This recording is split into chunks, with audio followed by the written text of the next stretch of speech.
This is Guardian Radio, your station for up-to-the-minute news and intelligent, interactive, and engaging conversations. 96.9 FM. The views and opinions of the hosts and guests are their own and do not necessarily reflect the views of the management and staff of Guardian Radio.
Just sign in and have a seat, please. They'll call you in for your x-ray shortly.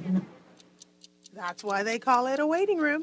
You won't have that problem at 4th Terrace Diagnostic Center or Imaging at Grosvenor. We never schedule multiple appointments, so you'll be in and out in no time. And if your initial screening reveals a concern, our radiologist can conduct an alternative screening right then and there. Call 328-8157 to schedule an appointment at 4th Terrace Diagnostic Center or Imaging at Grosvenor today.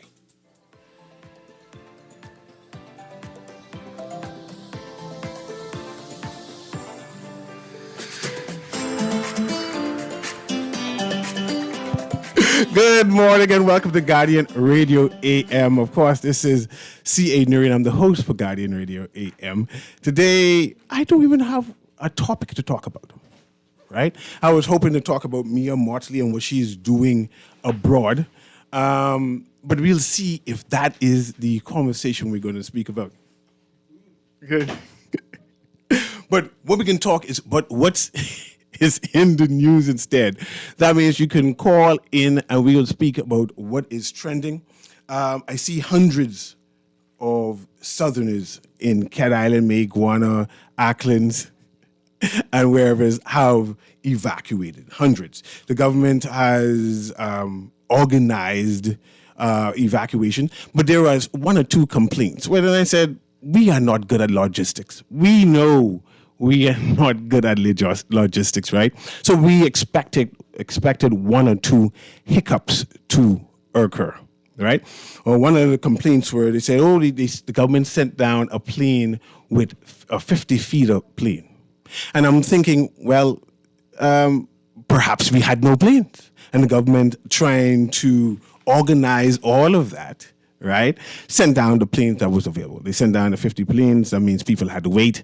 Hopefully the administrator of these islands intervened and tried to organize and speak to the people who were there saying, hey, we see that we're having some logistic problems. Clearly we're going to be doing this in waves. And this is gives critique on moving forward when there are the evacuations that the administrator needs to be involved in terms of the disaster management and agency in terms of what they should be doing, right?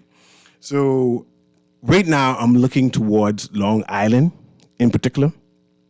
I acknowledge what is happening in Mayguana, the fair. I'm not sure where the storm is at this particular time. Right? And I'm sure they're giving updates. I think the last update was at 6 o'clock. It's still 6 a.m. and it was still over Jamaica.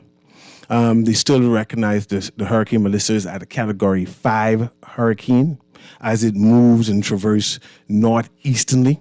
Apparently, it's shifted a little bit. So now they have Long Island as one of the islands that may be impacted. I'm not sure if any of you have visited Long Island, right? When you visited Long Island, you see that Long Island is a water island. I call it that, a water island, because there's water all through it, right? There's lakes, there's canals. When it sprays, the entire island floods, right? And to have such a strong hurricane headed towards Long Island, it's a concern. Any Long Island or those persons who've been there to regatta or been to the island could appreciate the concern whether any hurricane, whatever the force of the wind, any hurricane coming there would cause devastation in terms of flooding. So I'm hoping that a base, when I say a base, a disaster recovery base. I'm hoping that the MP, the Member of Parliament for Long Island, I'm hoping that the administrator for Long Island created a base to inform its residents. Unlike the southern regions who do not have basically hurricane shelters.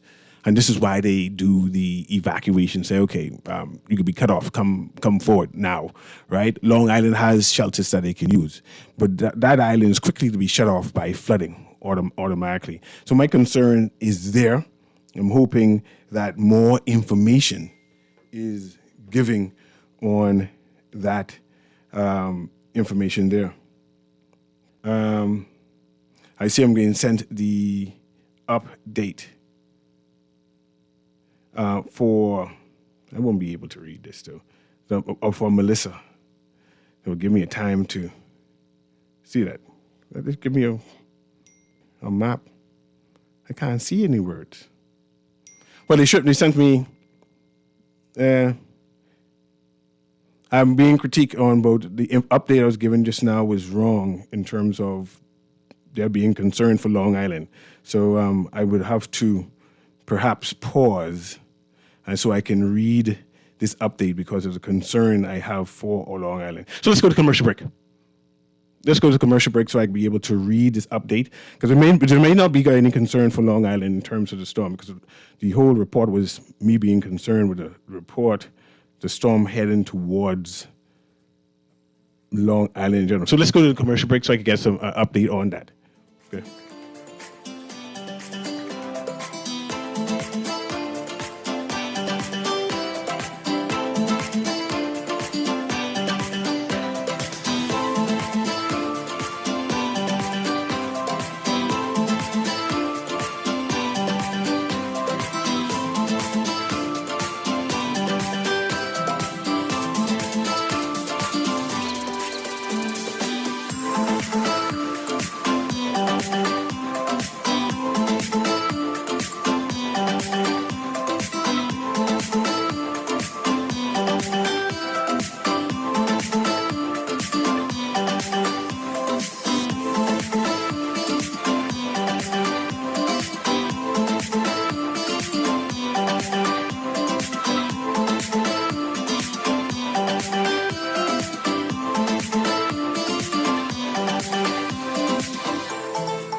Girl, Junior just showed me Bella Boy in his phone. What you mean? He take picture of that good-for-nothing boy? Shh, you don't want Bella here. You say that. You know she always say that's my good child. So what he doing in Junior phone? Oh, he there because the police looking for him. He on their wanted list. Wanted persons in your phone now? Yes, child. And when police want to find anybody quick, after something happen, they can send picture direct to your phone. Go to Google Play or App Store and search for Crack Crime Bahamas. Then pick install and it will go straight to your phone. There is also a section on missing persons? Yes, girl. Everybody needs to get this app so police can tell us right away when these people go missing. Just like an alert system. Yes, it has numbers for Crime Stoppers Bahamas, so you can call and nobody knows it's you. Call directly to Miami and give the information without giving your name or anything about you. I tried the other day, and when I hear Junior and his boys talking about where they hide those guns, I walk quick round the corner and call that number. Call 328-8477 from Nassau or 242-300-8477 from the Family Islands.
So I'm back. So I got some update. It's now down to a Category 2. It's not a Category 5 hurricane anymore. It's now over Cuba. I'm looking at this weather like graph type thing. It's now over Cuba. Long Island is still in its wake in terms of it's headed toward. The conversation is basically on that, on what should we be doing in Long Island, especially being on the path and it's being a narrow island. And when I say the narrow island, I mean that you can see water on certain sections. You can see water on both sides while you're driving. That means if the water comes in, it merges in the middle, right? But I'm glad to hear. I'm glad to hear that the hurricane now, Melissa, is not a Category 5, right? It's not over Jamaica at this present time. And it is currently over Cuba based on this graphic that I'm seeing right now. But Long Island is in its pathway regarding that. Right, so I'm hopefully that narrative that I've put forward is now corrected, that people can appreciate what is happening at this present time. I see we have a caller right now. Let's patch that caller through right now. Go ahead, caller. You're live. Hey, great church. You see how you doing? Doing well, man. Boy, you see how that storm did Jamaica? They had a 2-story building, right? And the water was actually almost above the roof of the 2-story building. Yes, Category 5 hurricanes tend to do that. I've seen the video in Grand Bahama where the surge went up to 15 feet. I'm not sure if you know how high 15 feet is. But so when it was announced that it's a Category 5, I expected the worst. It's standard. You see how irresponsible some people are on the photos, how people's actually outside. I see the stupid people, right, running, right? Then next thing you know, I see the roof blowing behind the people. How do you think people to be so irresponsible with their family members to be outside the Category 5 hurricane? Do you think that makes any form of sense? A number of those graphics were AI generated. And we have another number of what they call tragedy porn, where people create narrative for whatever it is. So I'm not sure if one of the videos that you saw was one of those AI generated videos. But the wedding, I sure the wedding wasn't AI generated. That make any form of sense to you? That was wedding during the hurricane? You mean the wedding that the Bahamians went down to before the hurricane, where they asked for assistance? Well, there was no hurricane then. And a number of Bahamians... The hurricane announcement was going on for 2 weeks. And as you know, we being a Caribbean nation who have tourists, and when we having hurricanes, we've had the hotel remain open where the tourists remain. So this is somewhat similar. Nothing to critique and chastise anyone for, because we do the same thing here. We do the same thing here. Right? Do you think the government have any preparations for us just in case a hurricane like that hit the capital? You realize that would do us right in?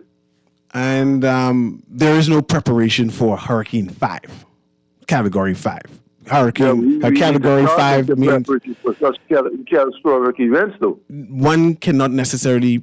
I happen to hash that out, but one cannot necessarily prepare for a Category 5 because it destroys everything. I'm not sure if anyone in the region have any building code that can withstand a Hurricane 5. As you know, during Dorian in Grand Bahama, Bahamians had what they call the hurricane windows. It blew down all the cement and leave the windows right there, the impact windows right there, because everything was compromised. In terms of New Providence receiving a devastating hurricane, then we need to have conversations with it, but not just government. We need to have risk management specialists come forward and give the best assessment on what to do, what we should be doing, and how do businesses, how do hospitals, how do government agencies, how do houses, what is their response in terms of getting back up after a serious disaster? I'm not sure if we're having that discussion. I'm not sure if you are having that discussion in your own home. What happens if my roof is blown down? That's not a government issue. That's a personal issue. What happens if my job is closed for a week, 2 weeks? That's not a government issue. That's a personal issue. We now, all of us individuals, need to have discussions, you, me, when you hang up the phone, with your loved ones. What happens if a serious disaster hits where everything that we have is blown away? Have you had that discussion with anyone as yet?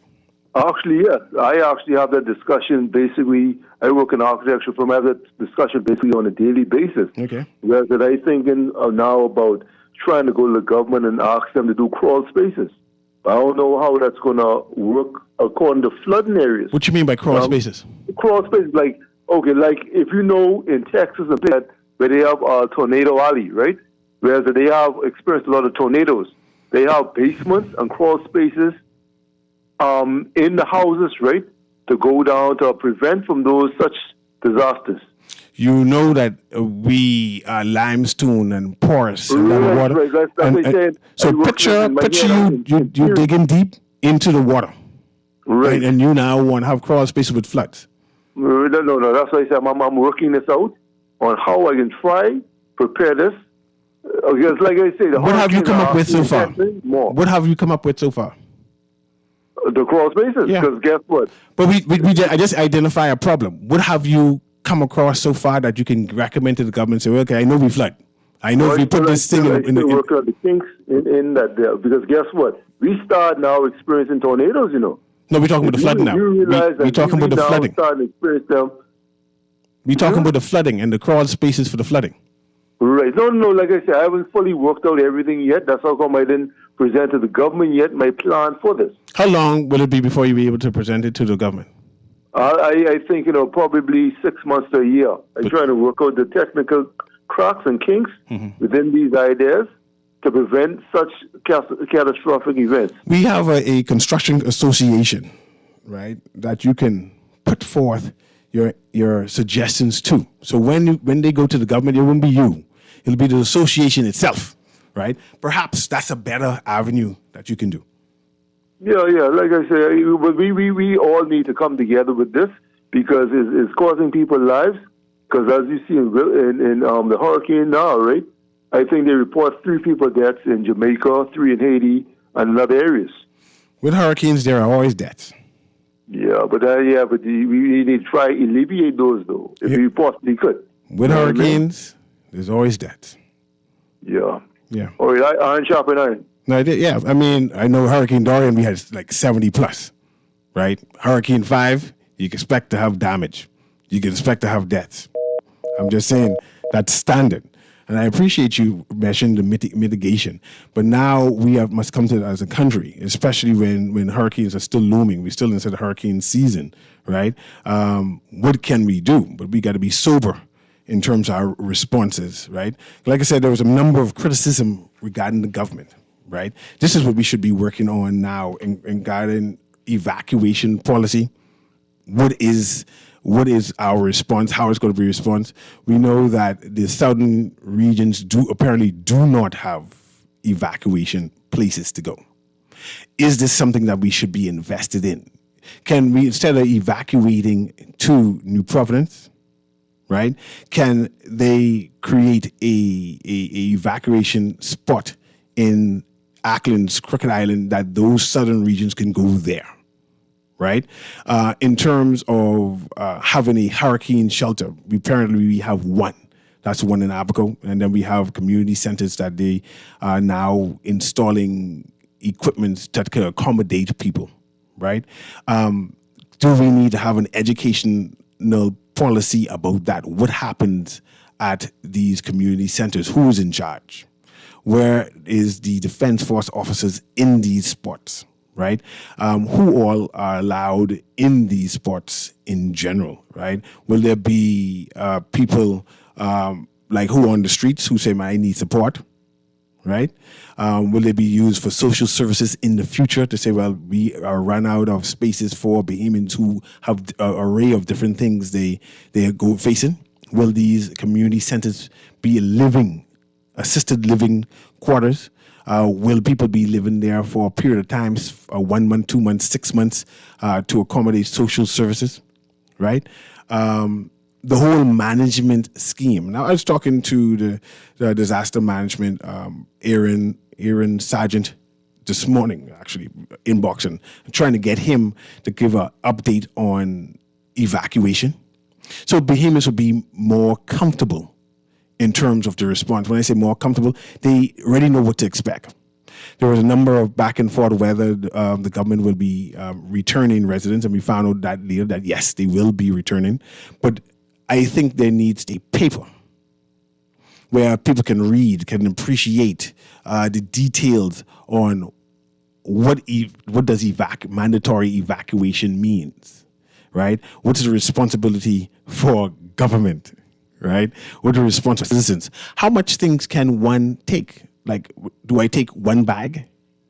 And where does what I call corporate Bahamas fits in? If they know the residents of Acklands, Maguana is coming to New Providence, should automatically the NGOs come and say, well, we will render support to the government. These are our supplies here. I would assume that government will be feeding, housing those evacuees from the family island. I also saw a post by Etrick Bow. Like, I'm going to read that. Let me see if I can find that, hopefully, where he said he's recommending. Etrick is a activist, advocate, prominent businessman in the Bahamas, where he was recommending what the Bahamas should do for the people of Jamaica. I was a little uneasy with his recommendation. I'm trying to find it so I can read that into the record. One of the recommendations, let's see if there's a post right here. No? Yes, Etrick Bow.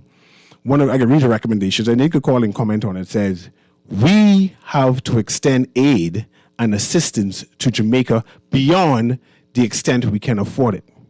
Read it again. We have to extend aid and assistance to Jamaica beyond the extent we can afford it. Based on the devastation, we may need to consider accepting 2,000 or so disaster refugees. I got a little uneasy with that. But of course, he's considering the disaster of what happened in Jamaica, and he's recommending that perhaps we need to convince government to accept 2,000 disaster refugees from Jamaica.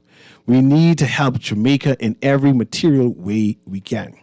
As you know, the Bahamas and other CARICOM nations have pledged to assist any persons in the CARICOM in terms of disaster. You see, we've done it before. We've sent millions of dollars in aid and monies and support. BPL, water and sewage, telecommunication personnel to assist. And I'm assuming, because we have done it repeatedly over the years, and because Jamaica have done it to us, because St. Lucia and Dominica and Barbados and all those other countries have reciprocated it throughout the Caribbean. This is a norm. This is a policy. This is what we do. This is what the Caribbean do amongst itself. I'm assuming that we will. I'm confident that we will render support and aid as the government of Jamaica state what all they need. They do the evaluation. I'm sure our government will respond in kind and in terms of what or how much money we will send and what type of technology or aid in terms of personnel we'll send. So I'm seeing a number of behemoths pontificating and say, oh, we need to do this, and oh, we did it to us before. This is standard. This is what we do. This is what we have done habitually. So there's no need to poke the government, prod the government, throw shade at the government for something that we know more than likely our government will do. And of course, there's a number of Jamaican expats living in the Bahamas. There are a number of behemoths who are of Jamaican descent in the Bahamas. There are a number of teachers, and support staff there. Bahamians are kind people. We know what we need to be done, especially with those people who know what happened to Dorian and the support that we needed. But so we had a caller there. The caller hang up. You can call back, caller. I'll be happy to embrace your call. Right? When we had Dorian, when Dorian devastated Abaco and Grand Bahama, we had aid from United Kingdom, aid from throughout the United States, particularly Florida. Florida just flooded the Bahamas with support. So I'm assuming that Jamaica will be flooded with that support, and I'm assuming that Bahamians will automatically will return in kind. And as we hear from the Prime Minister of Jamaica what they need for their support, we will send aid. We will send support. That's a standard. So that, like I said, there's no need for all these suggestions that what the government should do and chastising the government. This is standard. Let's go to the caller. Guardian Radio AM. Go ahead, caller. Good afternoon, Siri. Good afternoon. I'm fine, my brother. You make some good points, right? Plus, we are Caribbean brothers and sisters. No problem with that. But what government need to do too, and be watching. Everybody they owe the Bahamas, teachers, contractors, everybody, pay everybody face. Anybody can and I hear you, and I'm not taking away from what you said. There's a number of outstanding, in quotes, bills that the government has. But when there's devastation, when we have commitments to other countries, the key word is commitments. Yeah, I understand that. As a sovereign... When we had Hurricane a lot of people play it, and nothing never came to this country. So you got to take care of it. People fight. Because that's just to be our problem in the country. I saying that we can't have Jamaica and our Caribbean, but take care of us fight money. You always pay us our money, man. Pay the teachers here, pay everybody you owe. Then whatever leave, you try to do your best. Yes. Now, if you have them send, I'm our guy from PPL and water service, fine, no problem with that. I would go and have them with some construction stuff. But you got to pay people the owe, because we got bills to pay too. PEC don't stop billing. Water service don't stop billing. Cable Bahamas don't stop billing. We need food to eat. Okay? That didn't sound like sense to me. And that's why I allow you to talk, because I appreciate what you're saying. I want to diminish what you've said, and I acknowledge that there are some outstanding bills and commitments that our government has here for our citizens. However, I take my call, my brother. Yeah, man, my pleasure. However, when devastation and tragedy happens, we are obligated to respond. So I'm assuming our government will respond immediately as soon as the Jamaican officials have assessed their damage in general. I think the damage in Jamaica will be in the tens of millions of dollars, if not billions of dollars, because our damage was in like 700 million odd plus, right? And that was just Abaco and Grand Bahama. Thank God it didn't impact the rest of the islands, right? I believe more likely Jamaica damage would be in that type of scope in terms of monies. So they'll need the Jamaicans in the diaspora to send back money for those people who have their family members who have damage. And I'm sure that the Hummingbird Society here in the Bahamas will respond in kind, right? They will wait until there's been an assessment of what is happening in Jamaica, right? And then they will evaluate on what they can do, right? I see there's a hospital that got damaged, all right? I see there was a school that got damaged, and one of them returned to normalcy. The physical damage, I can appreciate. Well, that school won't be open anytime soon, right? But I would like to know how long will it take? Because it's been 4-5 plus years, and Abaco has not returned to normalcy as yet. So I'm thinking that Jamaica will have a delay in terms of normalcy, right? In terms of normalcy, and that is a concern. Having children home, having people who are sick, having to delay surgery, having to delay medication, and that should be a concern for the entire Caribbean moving forward. How do we support people in that circumstance, right? Okay. This text says, preparing for a Cat 5 wouldn't be solely based on infrastructure, but also proper preparations would help with proper evacuation on a mass level. And proper preparation of evacuation on the mass level, I'm assuming he means the southern Bahamas, because the central Bahamas and the northern Bahamas tend not to evacuate, right? Because they have hurricane shelters. When the evacuations is to go to the shelter that is there, the permanent shelter that is there, not coming to New Providence. Those who come to New Providence usually are people who do not have hurricane shelters for them to move to. So now we talk about the central Bahamas, the northern Bahamas, who have shared hurricane shelters. So their evacuation process is different. Their evacuation process is moving from wherever they are to the hurricane shelters proper, and they stay in there. Now, the idea of whether these hurricane shelters up to standard is a different thing. We may have to need to have an evaluation on that. I'm not sure if that have to be only the government who puts the evaluation. There's private entities who specialize in these, who can render assistance to the government and say, well, this particular building may be needs to be reevaluated. The evacuation from the southern region clearly needs some work. Right, the number of people were frustrated in terms of the long waits. But then we have to remember the restraints of the government. How many planes can the government divert at one particular time, right, to bring so many people to New Providence? And when I say divert, there's 4, 5, 6 that they have to be diverting planes to. How many, and my quotes, and put in quotes my words, spare planes that is not doing whatever else they're doing, that they have to revert and say, okay, we need all your planes to be flying back and forth, and then considering fuel and time and because all this is money, right? And pilots, and that's not an excuse. When you're taking care of your citizens, you spend whatever money you have, right? But it takes a while to orchestrate. Right, and I believe that the decision to evacuate so many islands at one point at the same time, I think the Prime Minister made a decision. I'm not sure if they understood the scope of this decision, and this is why it caused delays. When you saw so many people trying, who acknowledged the government's warning and said, okay, I want to go too. Right? And then you send a 50-seater because that's what you have available. And you send a 50-seater and you say, man, there's more than 50 people need to evacuate. Right? So that is something that we need to do a SWOT analysis on in the future. Right? Where the government agencies and also private agencies could say, these are the things that went right. These are the things that went wrong. I think that moving forward, the administrator for each of these islands need to be more involved, where they can communicate with their citizens and say, okay, this is going to become this evacuation first come first served basis, one, or this is a standard that we're going to evacuate the children first or the elderly first, or there's going to be someone to receive them, right? And a point by point plan on what will happen, right, moving forward.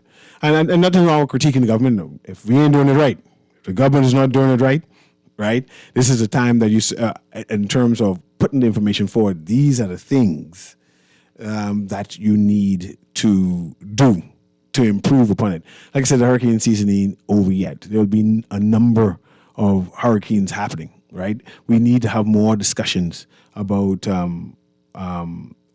these things. Right, and don't wait until a hurricane season and then we start the discussions up again. So hopefully we're able to have a better response moving forward.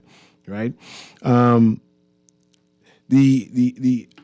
still am concerned about Long Island, right? Because I have a beach there, right, and understanding the independence of this island, I wanted to make sure that the Long Island Association, I'm sure, see, this is when you start speaking and you realize that these people are always up and ready to respond, because the Long Island Association are independent grouping. They already started what's up, and I'm seeing the talks about within the Long Island community. I even saw one of the leading citizens say, what about evacuation for us? Right, and I was responding to her, she being an advocate also, that Long Island doesn't necessarily need evacuation because you all have evacuation centers, right? But she's in not emotional, but warranted concern about Long Island not being left out, because they always complaining that they tend to be left out, right? But in Long Island being a water island, when I say water island, I mean they flood easily.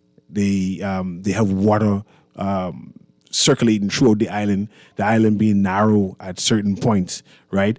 The response for that island is different from a response from a Exuma, different from a response from a New Providence. I haven't seen any word from the Member of Parliament for Long Island yet.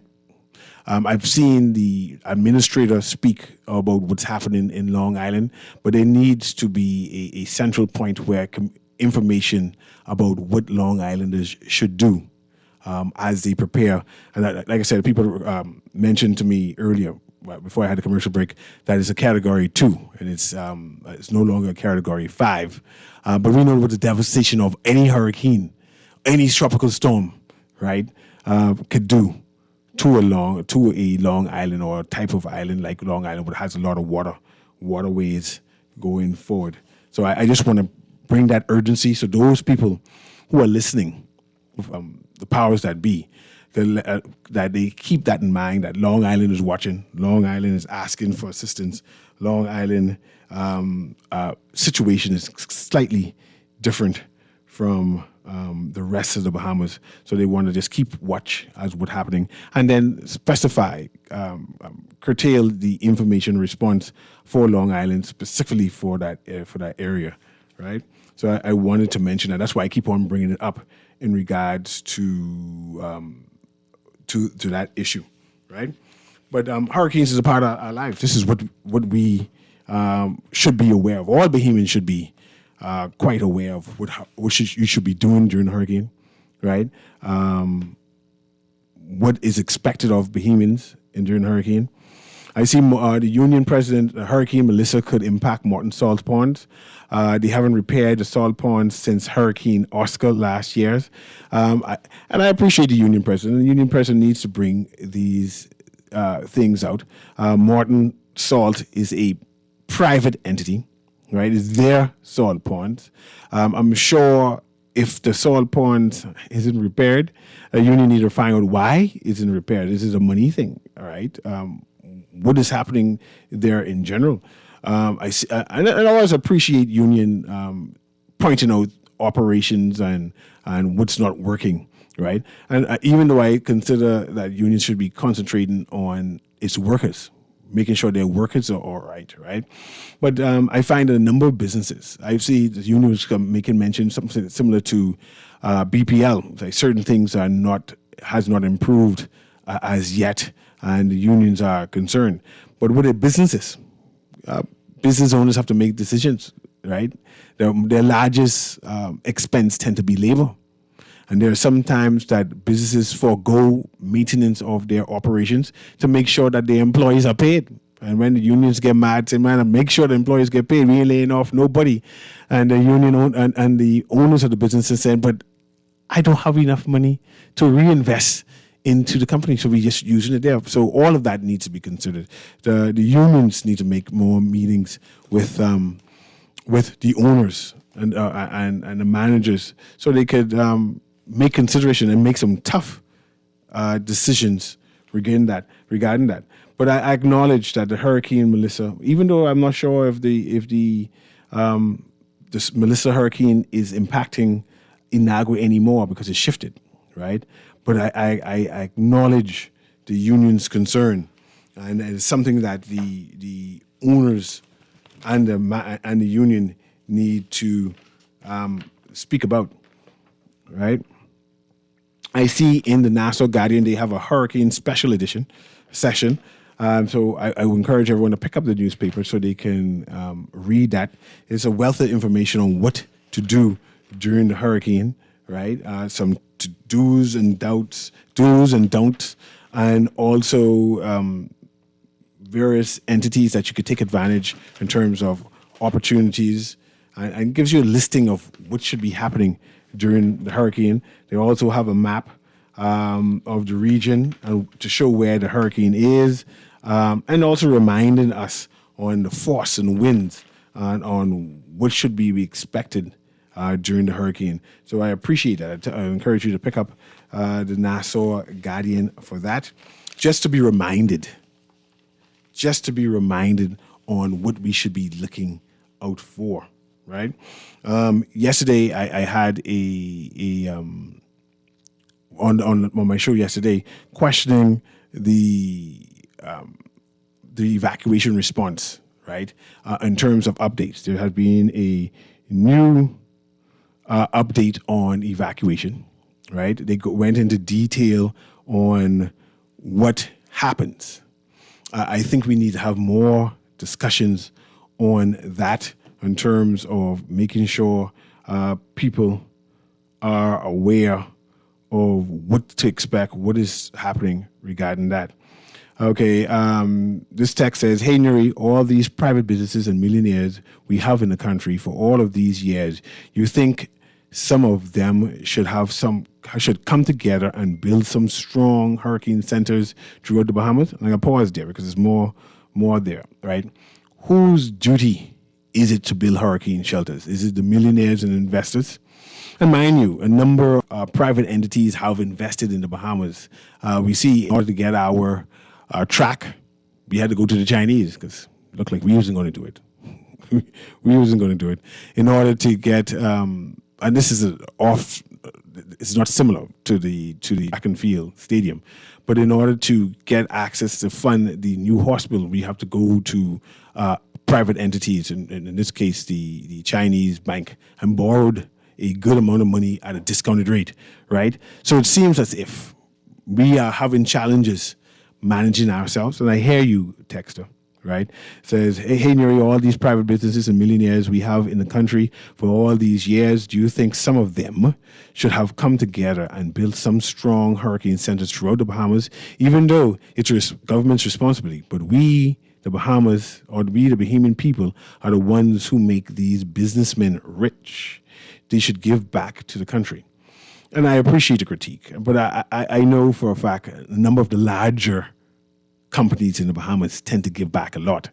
They maintain a number of the parks, right? I remember a running joke that Leslie Miller gave saying, thank God for Atlantis and the private hotels, because they pay all their bills in advance, right? And if they didn't pay their bills in advance, that a number of our government entities would collapse. So I hear the texter regarding that perhaps these private entities need to invest more in developing the Bahamas. But we have a number of Bahamian millionaires. We have a number of Bahamian millionaires in politics and in government. We have a number of Bahamian millionaires who are in construction. They got rich off construction. We ain't got to call the names because we know all the mega millionaires who are in construction. One would question, why ask the foreigners to build these things when we have mega millionaires here who could invest or find funding globally and build certain things that we need.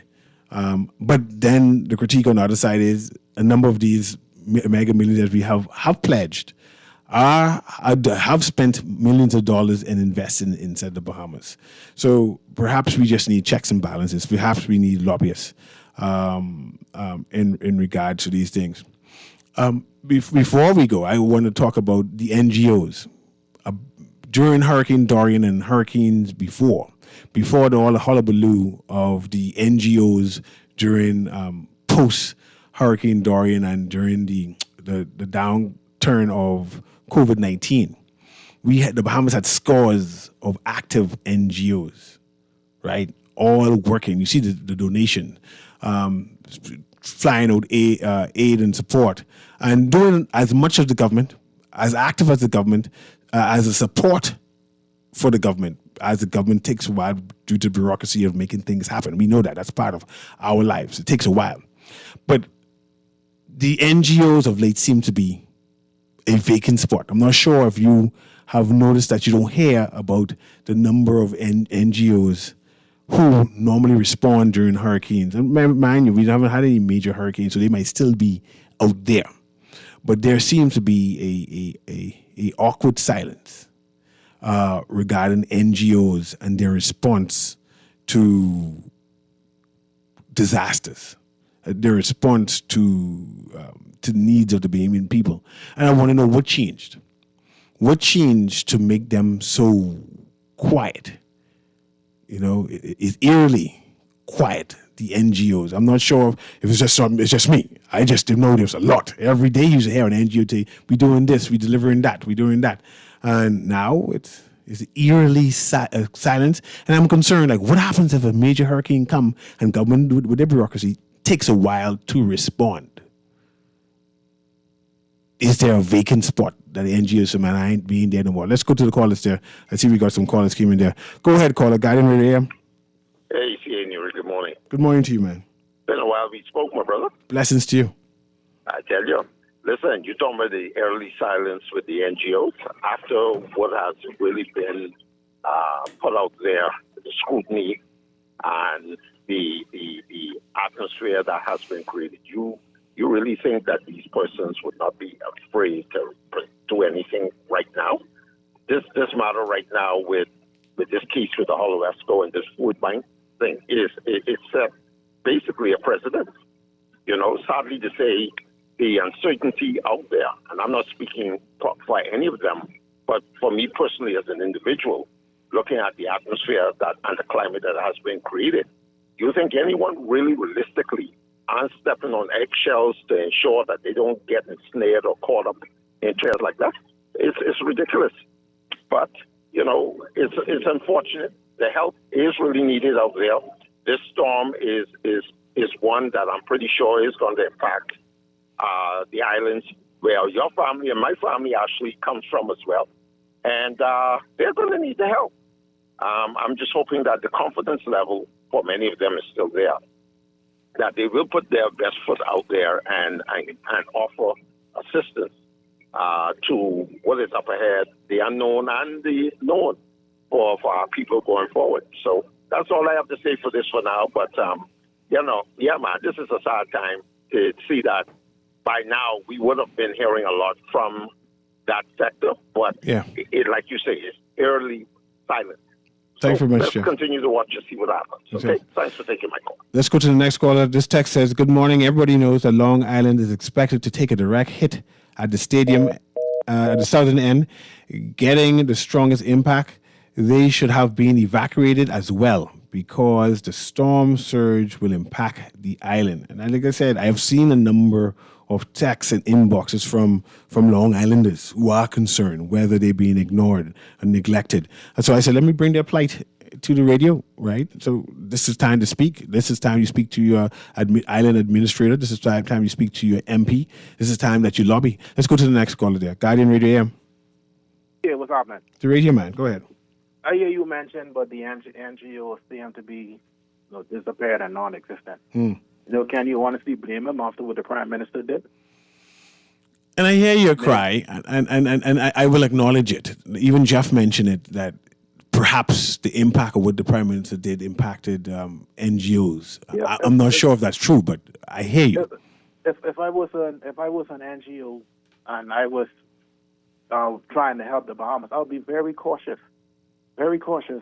after the Prime Minister dragged them through the mud. That didn't come from a private citizen, or that came from the head man in the country. And then on top of that, they find there's absolutely no basis on what he was saying, strictly just for political points. So, I don't blame the NGOs for running away, because I'd probably do the same thing also. I hear you, Colin. I appreciate it. And sometimes you got to say these things so loud so the powers that be hear, so they can make an adjustment. And hopefully in the short term, in the immediate term, that's some adjustment. Yes. Let's go to the next caller there. Thank you very much, caller. This text says, CA, do you really expect the NGOs to help after one prominent NGO the director was locked up and reputation smeared? Okay, that's a text. Go ahead, caller. Guardian Radio AM. Hey, Newry, how you doing? Doing well, man. Newry, as I listened to you over the years, I believe if you was Prime Minister, this would have been a communist country. Maybe a modern socialist. We are a socialist country. We do a lot of things for our people in terms that everybody on the show, everybody asking for government to help. That's socialism right there. Perhaps I am more modernist, democratic socialist, where I expect the government to do a lot of things. So I don't look at that as a negative thing. I think I would say that you too are a socialist, and that perhaps you just don't know the definition of what a socialist is, and that's why you tend to suggest something. So what are you? You're a socialist too? You believe that government? I mentioned nothing about socialism. You did, and you turned around and tied me up. I'm asking if you're a socialist. Hold on, listen. But the government was put there even under their own promise. Yeah, they're socialists. Make it better where they wouldn't need. Yes, they are socialists. I agree. They are socialists. Okay. All right. I was going to go further, but I'm glad you accept. All right. So you have a nice day then. Yeah, thanks very much. We all are socialists. Go ahead to the next caller there. Go ahead, caller. Guardian Radio. Caller going once. Caller going twice. Say, CA, your call. Go ahead, caller. Yes. You say we're a democratic socialist party, but I don't see so. We don't even have an income tax. You know what I mean? We can't afford to print money like the U.S. will print money. They get up debt. You know what I'm saying? But we don't have income tax. You know, and then we privatize and everything. Socialist countries don't do that. You know what I'm saying? And the socialist countries, even the socialist states, they're the ones who prosper in the United States. You know, all the far right states and all the right wing states, they depend. You understand me on the cities, the Californias and the like. You know what I mean? To survive. You see, it's time our middle class decide that they want to pay income tax, so we can get the cost of living down. Okay. Yeah, man, I hear you. A number of Bahamians would say, man, I won't pay income tax at all. And a modern socialist would mean that they have capitalism involved. That's what modern socialists would be. You'll have government doing a lot of things, and then you have private citizens doing a lot of things. That's why the term is not socialism. It'll be modern socialist. CA, your caller is incorrect. The grassroots Bahamians NGOs have been snubbed by the white NGOs. There's white NGOs and black grassroots. Okay, NGOs and corporate bodies who have no confidence in black NGOs. The recent Feeder Network controversy showed a program controlled by white people who believe that only they, white people who believe that only they can do NGO work. Many black NGOs want to help, but we are prevented from doing so meaningfully. So now it's a black and white thing, right? And I guess that was one of the reasons where there was all that tumultuous. They're saying like white NGOs believe they're better than black NGOs and they getting all the extra money. And that might be something to discuss, you know, right? But when poor people need food and support, I don't know if people see color. But let's go to the next call before we go. Last one before we go there. Kermit, please. Go ahead, call. He's the last one for today. Hey, CA, good morning, afternoon. Go ahead, Graham. You have 30 seconds. 30 seconds real quick. How do we have no tax for our citizens? By taxing all of the foreign activity in our country? How do we have duty-free shopping for foreigners, but Bahamians can't get no duty-free shopping? End the discrimination in my country, please.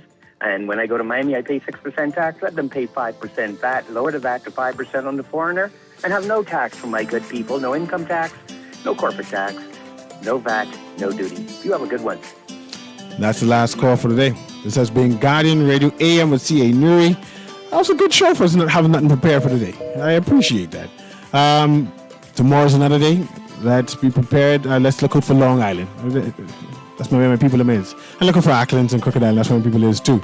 But I just want people to stay focused in terms that Long Island is looking and they're asking for support.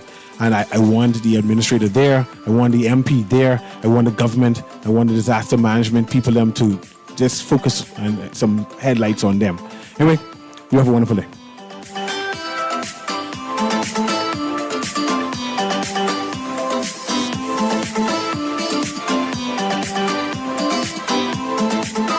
Are you searching for something new?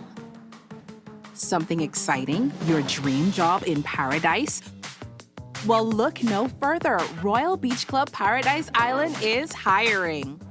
Join a dynamic group of passionate hospitality professionals, craft unforgettable, vibrant, welcoming atmosphere. Play your part in shaping the future of our team while growing your own career every day. Bring your energy, your passion, and your creativity to a workplace that's as dynamic and fun as you are. At Royal Beach Club Paradise Island, the opportunities don't just exist. They're limitless. So are you ready to find your perfect fit? Visit Royal Beach Club at paradiseisland.com/career today and step into a world of exciting possibilities. You try to rest, but roll with the best. For all your printing needs, there ain't no one better, no. For posters and banners, magazines and flyers, for window decals, greeting cards and newsletters. No job too big and there's no job too small. You name it, we can print it, just give us a call. Let Print Masters bring your masterpiece to life. Located in the Nassau Guardian Building, telephone 302-2361. This is Guardian Radio 96.9 FM, streaming on GuardianTalkRadio.com and the Guardian Radio app, Nassau, Bahamas.